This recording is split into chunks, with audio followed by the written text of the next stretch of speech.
Good afternoon, guys, and welcome to my reloading room. I'm Papa D, and today we are reloading 45 ACP.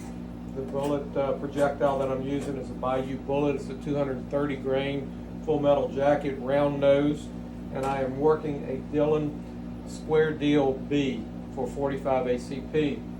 The Square Deal B is about half the cost of the 750, 650. It's a two-step process. It is a progressive, but you have two steps that you have to do to it.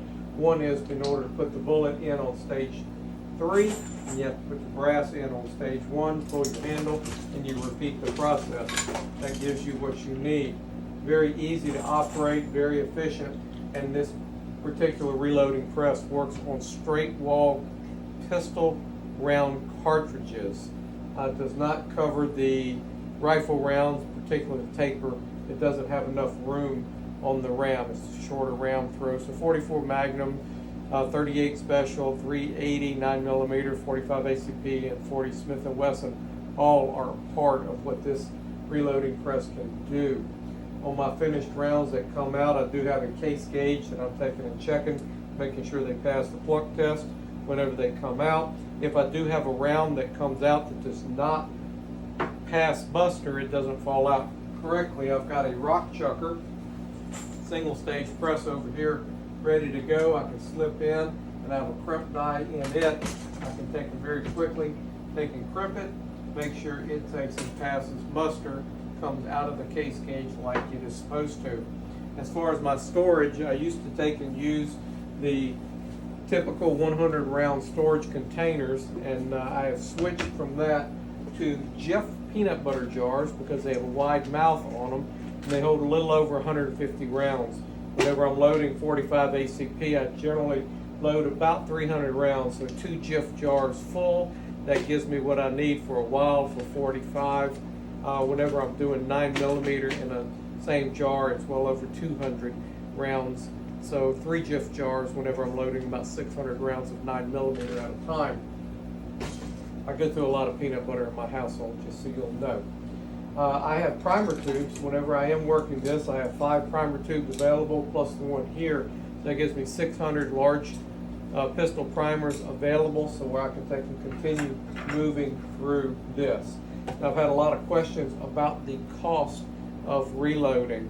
Without the cost of the equipment, the scales, and everything else to get it set up, I have roughly 12 cents a round in the projectiles, and I have roughly 8 cents currently, 8 cents a round in my large primers. I bought them just as the prices were starting to get inflated, and I bought enough of them so it can last a while. I have seen them as high as 12 cents a round.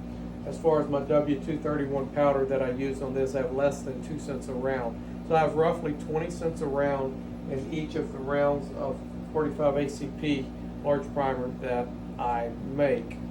Currently, I was looking at Target Sports at about 27 cents on 45 ACP, and Freedom Munitions had 45 ACP somewhere around 24, 25 cents with free shipping.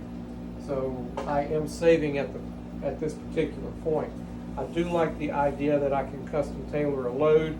I want to take and have enough power factor to meet any competition that I may go to.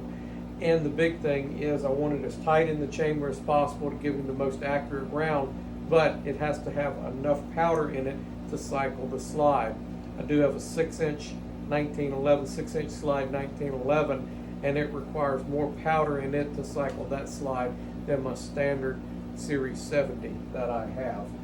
The Glock Model 41, Smith & Wesson Shield, and 45, and the Glock 36 all cycle with a lighter round, so I don't have a problem there.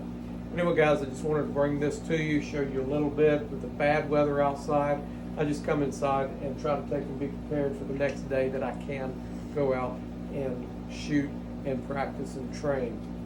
Thanks so much for watching, guys. I really appreciate comments. I'd like to hear from you, things that you do in reloading that may take and help me out. I'm always looking to learn any way that I can. Again, guys, thanks so much. Please like, comment, and share, and I will see you down the road on the next video.